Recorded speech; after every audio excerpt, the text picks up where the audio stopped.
over the Giants Stadium with a banner. Forget exactly what the banner said now, but basically, Giants, you suck. And they were talking about doing that again. Wow. So this is the lowest point the Giants have been since and John Mara, the owner of the Giants, was not going to go through that again. Yeah. So this was kind of a desperate move to alleviate the fans and say, please don't do that. Now Eli is going to be starter again. Mm-hmm. So they're putting Eli starter. So they literally ruined the streak he had for no reason.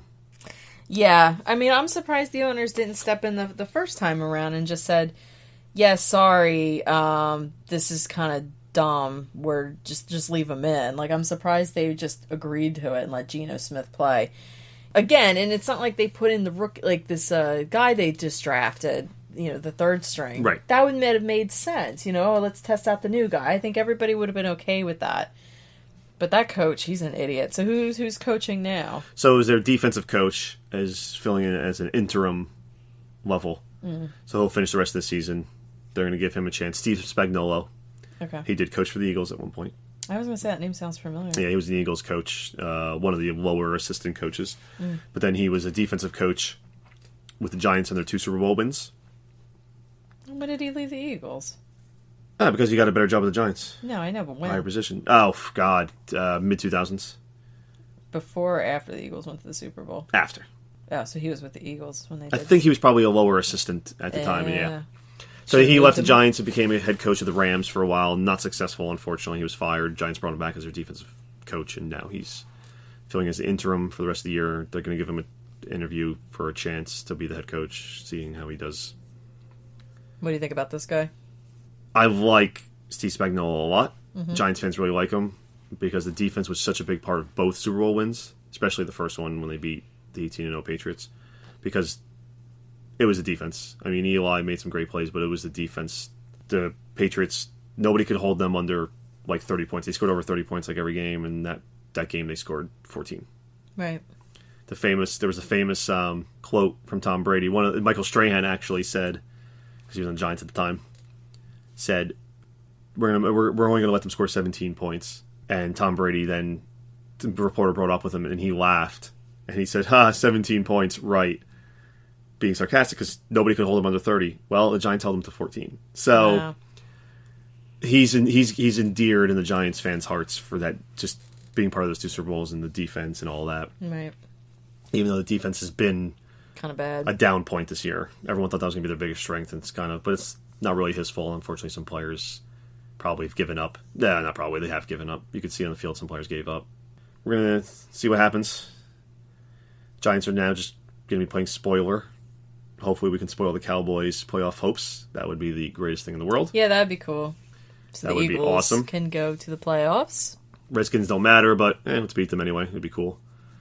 And Redskins. The Eagles don't really matter unless they go through some kind of collapse, which I don't see happening, but hopefully not. They got some tough games coming up, but I don't want to, I'd like to see them beat the Eagles too, of course. No, that's not going to happen. So let's talk about the Eagles. Yeah. Had a rough game against the Seahawks this week. They did. It was kind of sad. Cowboy Matt was very happy. Yeah, being a big Giant Seahawks fan. And he is actually really good. He's not like a Philadelphia fan. We would be all over that. No, we did watch it together. You guys were being pretty obnoxious, like typical Eagles fans. Of course. Cowboy Matt was being very good. He was, and that was the downfall. See, I know not to get all extreme and cocky in the beginning. I have to calm myself. I did that for the Giants game. I was being very good because I wanted to make sure that the Eagles would beat the Giants. And then when they did, that's when we had to let Kevin have it. So this possibly could be a rematch in the playoffs. Eagles, Seahawks. Yeah, now most likely the Eagles will be home this time because they'll have the better record, I think. Like I said, unless they don't go through some kind of collapse. But yeah, they do have the Rams coming up, who are also very good. So they could. Really? Are they that good this year? Yeah. Yeah? Yeah. Eh. I mean, we don't quite know. They could be pretenders. We'll see. But they have a very good record so far. They've won some good games. So the Eagles have a chance potentially to be in a little losing streak here. But hope not. Could be a rematch in the playoffs. Are you scared of the Seahawks? Do they scare you? Because if I was you, they would scare me. Russell Wilson is probably the most annoying football player I've ever seen in my life. He's really good. Yes and no. Because they are really good. I guess, I don't know if they scare me, but yeah, they would be a contender, and so obviously would be the Patriots. I think they're the only, besides the Eagles, I think those are the other two really good teams right now. I didn't even know the Rams were that good. Well, we'll see. We'll see. They have a very good record, led by the youngest coach in NFL history, Sean McVay. He's younger than us. Yeah, I know. Which is insane. They could be pretenders. Some people are saying we're not quite sure. Yeah. There's two teams I think you have to be scared for, and one's to even get to the Super Bowl. And then once you get to the Super Bowl, if you do, then it's the Patriots you got to worry about, because I don't think anybody's going to stop them. But yeah, to get to the Super Bowl, there's two teams you got to worry about, which are the Seahawks and the Minnesota Vikings, who are both very, very good right now. I'm not nervous about the Vikings. I don't know why. I'm just not. I guess because they've got Crazy Eye Bradford. We had him. But he's not the quarterback anymmer.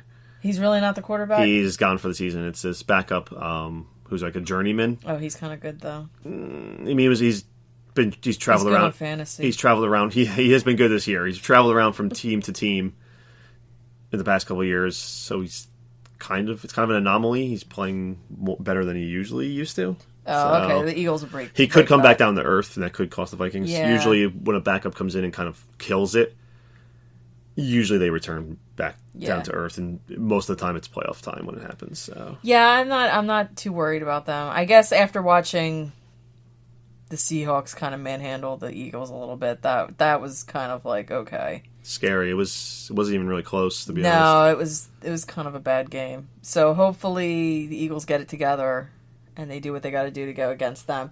Yeah, I think it would just be the Seahawks and the Patriots I'd be more worried about.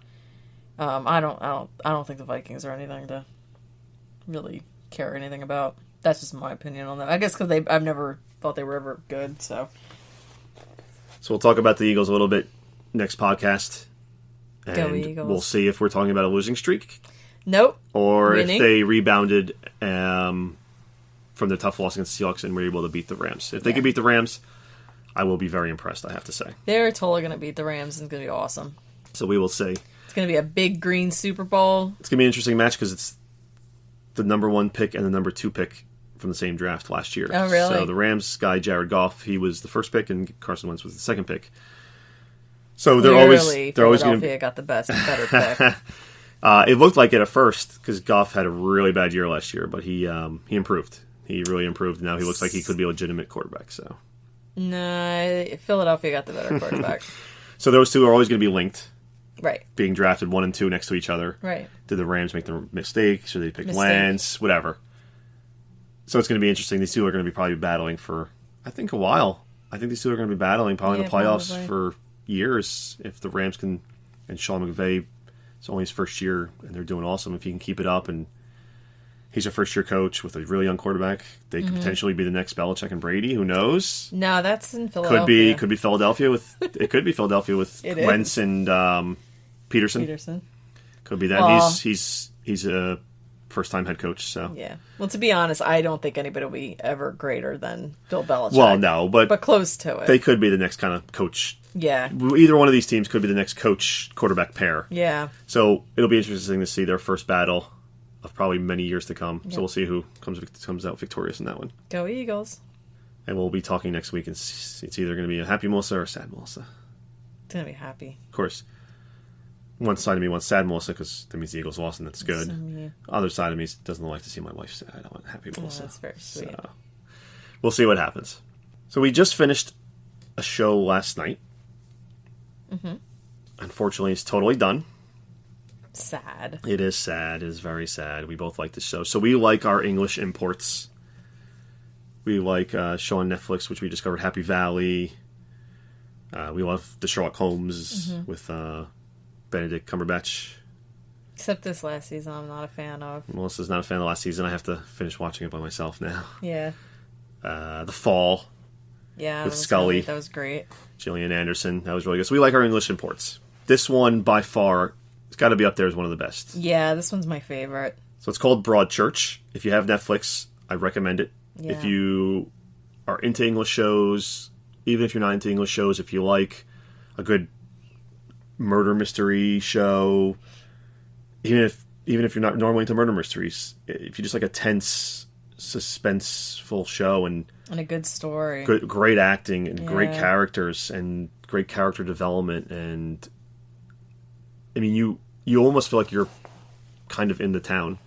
Yeah, you do, and you like you know everybody. You're like, yeah, you're right. Like you're living. Like you feel like you're there. Yeah. So it's about a big London detective. He gets sick, can't handle the stress of being a London detective with all their murders and stabbings they probably have up there, all their rapes and everything, because it's a big city. So that kind of stuff happens in big cities, unfortunately. So he moves to this coastal town basically for retirement. He hates it. He's bored, of course, but he has to because he's like has a really bad heart condition. Right. And they get there, of course, conveniently. Otherwise, I guess it wouldn't be a TV show.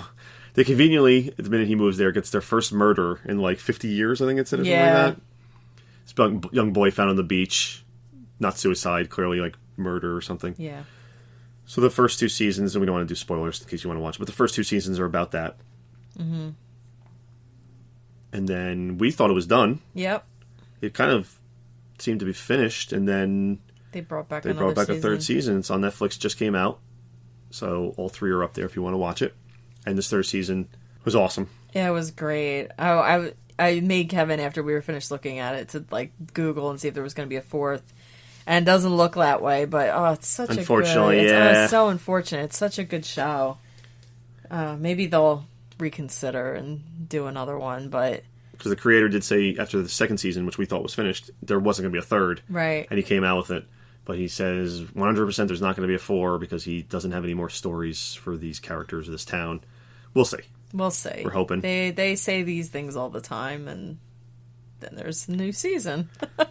But all you binge watchers, which is a big thing now, if you're looking for a show that you can bang out pretty fast, this is it. That's really good. I mean, if there's a show that's going to make you binge watch, we watched the 3rd season, which was 8 episodes. Each episode's about 45 to an hour. Mm-hmm. We did it in 2 nights. Yeah. After work. It's so good. We were like falling asleep, but we had to finish the last episode because we were like, we can't leave this. We can't go another day of working and not find out what happens. So if you're looking for a good show that's only 3 seasons, pretty short, which is always good about English shows, they kind of know when to stop them. Broadchurch is a great one. That one out. It's a good. I would definitely recommend it. You got our Melissa and Kevin recommendation. Yep. If you like that, also check out, which I believe there's 2 seasons of, Happy Valley, which is another one on Netflix. Yeah, that's a good one. English people love their cop shows.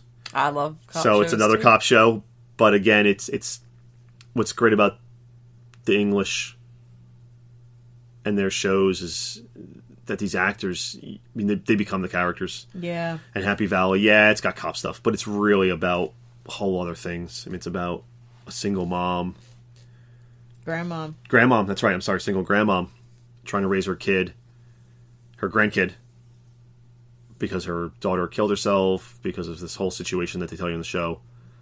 So it's not just, and then she's the police chief in another little small town, and the lead detective, I should say. She was the lead detective, and right. Then she stepped down after the passing of her daughter, and she had to take care of the grandkids. That's so there's like a whole backstory on that, and it's so good. And then they're so good with the mystery. I mean, they're mysteries. I mean, you watch Law and Order, which is a great show, but they got nothing on some of these English shows. Don't. I mean, these mysteries, that they can keep this mystery going for 8 episodes, and you sit in your seat, and trying to figure it out. Yeah, and something new pops up every episode, and it's this character, and then you're like, oh no, it's this guy. It's just great what they do. And then The Fall, another really good one, which I believe was at 3 seasons, I want to say. Yes. With Gillian Anderson, who I love. Which I wasn't a big fan of the ending on that one, but we won't say anything. We won't say anything, yeah, because we don't want to spoil for everybody. But if you've seen the 50 Shades of Grey movie, or at least who's in it, the main guy, plays like a serial kind of killer. Yeah. In the show, Gillian Anderson's this cop. Takes place in Northern Ireland, actually, Belfast. They bring her in from England to help out with the case because she's, of course, supposed to be this big detective. And typical Gillian Anderson, she's amazing. The powerful woman who's so amazing. She's always been from X-Files and why everyone loves her, and she's great. Mm-hmm. So another really good show that we think you should check out and watch. Those 3, if you're looking for some good shows. if you can